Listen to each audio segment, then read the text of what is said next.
Estava na faculdade, né, na segunda faculdade de arquitetura, e no meio assim da faculdade, no meio do curso, indo para o terceiro, quarto semestre, o professor começou a explicar e eu não comecei a entender mais nada. Minhas notas eram tudo 9, 10, 8, 9, 10. O professor começou a explicar e eu não... É como se eu estivesse no local que não era para eu estar mais. Um dia, 2 dias, 3 dias, aí eu não estava entendendo mais nada. Foi de repente. Nada. De repente. De repente fluía, de repente parou. Pum, parou. Eu não sabia também que minha esposa estava grávida. Eu entendi, eu já sei, Deus está aqui, oh, Deus do céu, tem que abandonar esse negócio, porque é loucura, né? Começar algo novo é loucura, porque tem um investimento passado, sim, comprei notebook, e material, tudo caro, né? Material de arquitetura, tudo caro, eu comprei, dediquei horas fazendo projeto e tudo, e aí eu entendi, falei, Deus quer que eu abandone esse negócio aqui. É isso, é uma coisa muito interessante, porque eu sempre falo que não dá para espiritualizar tudo, né, pastor? Existe o lado espiritual, obviamente, mas existe também aquilo que é comportamental, aquilo que é do ser humano, é da natureza humana. E aí, um dos maiores dons que para mim hoje é pouco pedido, mas para mim é o mais importante, é o discernimento. Porque quem tem dom de discernimento consegue discernir o que é demônio e o que não é, né? E aí trabalha na raiz. Isso é uma coisa muito interessante. Desse livro aqui que você falou de gratidão, me conta uma experiência que você teve, pastor, sua, pessoal, assim. Foi algo que realmente você viu Deus, assim, muito próximo. Eu tive uma experiência, são tantas, né? Assim, como costumo dizer, né? O avivamento, o avivalista, ele não pode ficar contando experiência de 10 anos atrás. E tem que contar do que está vivendo hoje. Deus está fazendo algo grande, maravilhoso hoje. E uma das coisas que prende o mover de Deus, né? Porque é a minha vocação, né? A cura interior e a mensagem de avivamento. Nós vamos falar disso aí daqui a pouco. Né? A gente, pastora, a gente fica muito feliz com o que Deus fez no passado. A gente tem que trazer mesmo.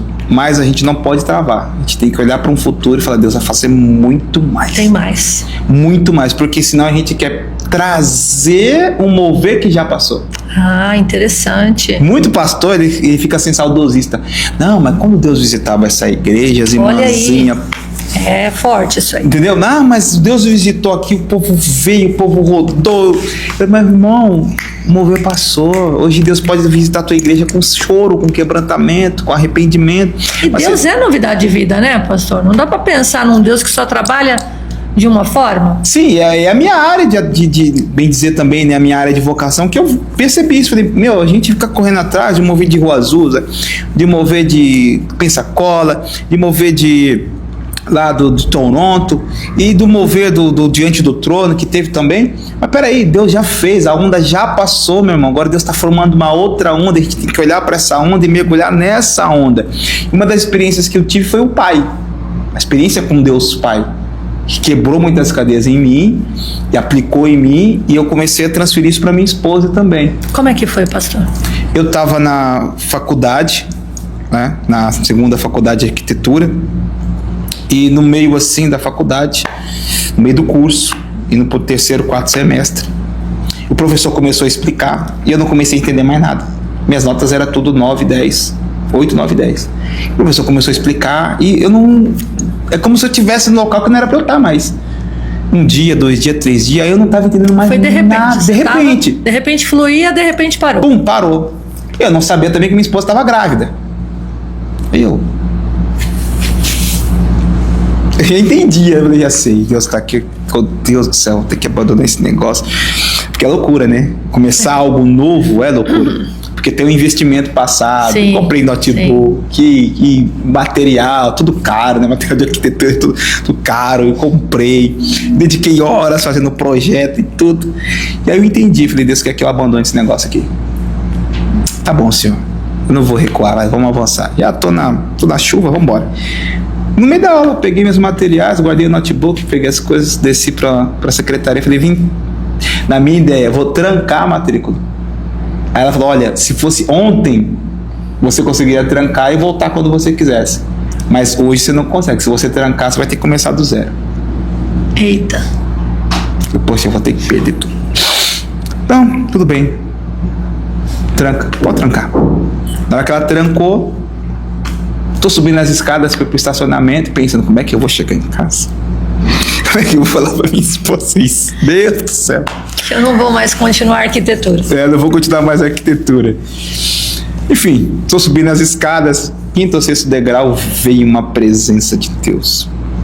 Um amor que eu nunca tinha sentido, assim, um amor de uma dimensão. As lágrimas começar a cair e o coração começar a derreter e olhar para as pessoas, querer abraçar as pessoas e querer, sabe, algo diferente, algo. Aí o Senhor falou comigo, hoje eu tô virando a chave. Hoje eu tô te dando o amor do Pai. Amém, Senhor. Amor do Pai, amor do Pai. Hoje eu revelo para você o problema da sua esposa. Ele começou a me revelar rejeição, trauma, abuso. Eu até então era um pastor normal, pastor, assim, orava por cura, tá, entendia alguma coisinha de cura inteira, mas nessa dimensão mais profética das questões, do discernimento, não tinha. Eu não tinha, não. Então, tem ofertas que você vai fazer para Deus que Ele vai te dar alguma coisa. E aí aí eu lembrei de um menino que eu dei aula técnica, né, numa escola. E esse menino, ele ficava dançando Michael Jackson quando eu dava aula. Eu virava para escrever, eu dei aula de contabilidade numa escola, e ele ficava dançando Michael Jackson. Totalmente demoniado, perturbado. E eu perguntava para outras professoras, ele faz isso na sua aula? Menino grande, pastora, forte. Eu falei, eu vou nada, pô, bora lá no extremo sul de São Paulo, eu vou. Você é doido? Não, Maurício, né? Lá chama de não, Maurício. Não, ele é tranquilo. Aí, tem coisa aí. Ele dançava Michael Jackson, sem brincadeira, cara. Eu falava, esse menino é perturbado. Pai do céu. Aí até então ficou nessa situação. Um dia eu tô descendo as escadas para pegar minha marmita. Ele tá sentado, na hora do intervalo lá, ele tá sentado sozinho na sala, com fone de ouvido. Eu vou pegar minha marmita e o Espírito Santo fala comigo. Fala com ele. Não. Fala com ele. Aí o pastor foi muito engraçado. Eu falei, tá bom, pai. Como é que eu vou abordar essa menina? Ele não me dá abertura, né? E ele sabe que eu sou pastor, que eu sou cristão, mas como é que eu vou chegar? Como é que eu vou acessar esse menino? O senhor falou comigo, fala com ele. Aí eu deixei a marmita lá. Não, peguei a marmita e falei assim, vou com a marmita na mão, né? Quem sabe ele... Aí eu sentei na frente dele assim, olhei pra ele, respirei fundo. Aí eu falei, e o Corinthians? Eu sou palmeirense. E o Corinthians? Aí ele abriu um sorriso. O Corinthians não sei o quê. Comecei a entrar. Trouxe ele pelo aquilo que ele gosta. Conversando, eu falei, mas por que você quer trabalhar, tal, quer um curso profissionalizante? Porque eu quero ajudar minha família. Aí eu, sua mãe, cara. A lágrima caiu assim, falou da mãe, quero ajudar a mãe e tal. Eu falei, pô, é um menino bom, cara. Olha que consciência nesse tempo. Quando eu falei, e teu pai? Aí ele fechou a cara. Fala desse cara pra mim, não. Tem um pai, não. Eita, Jesus. E ele era negro, esse menino é negro. Aí veio a revelação. Sabe quando desce o download? Aí o senhor, bem rápido. Entendi. Ele tá projetando em mim a imagem frustrada de autoridade do pai dele que ele não teve. Então ele vai rejeitar realmente a minha presença, porque de alguma forma eu levo ele para esse lugar de rejeição, de abandono, de dor. Daí nasceu o amor do pai. Que coisa linda. Entendeu? Aí o Senhor começou a me dar as estruturas de como lidar com essas pessoas. E você também teve algum problema com a paternidade? Seu pai biológico de fato ou não, pastor? Sim, meu pai ele foi presente, mas ele não foi aquele exemplo bíblico, né, que deveria ser, porque minha família não é cristã, não veio de um berço cristão, ou evangélico, ou católico mesmo, que teria um discipulador, né, um padre, não. Então meu pai ele também nasceu de uma família disfuncional, né. Meu avô teve problemas de relacionamento com a minha avó morreu bem cedo por depressão também, por abandono, por traição, e aí ele trouxe toda essa mágoa, essa disfuncionalidade para a vida dele, e a gente acabou sofrendo isso também. Tive um pai, né, presente, mas nas questões de direção não tive. Destino não tive. Um pai de destino que condiciona. Tinha só um provedor. Era mais um provedor, mais uma figura assim. E não foi perfeito, mas depois de muito tempo a gente teve cura, teve libertação.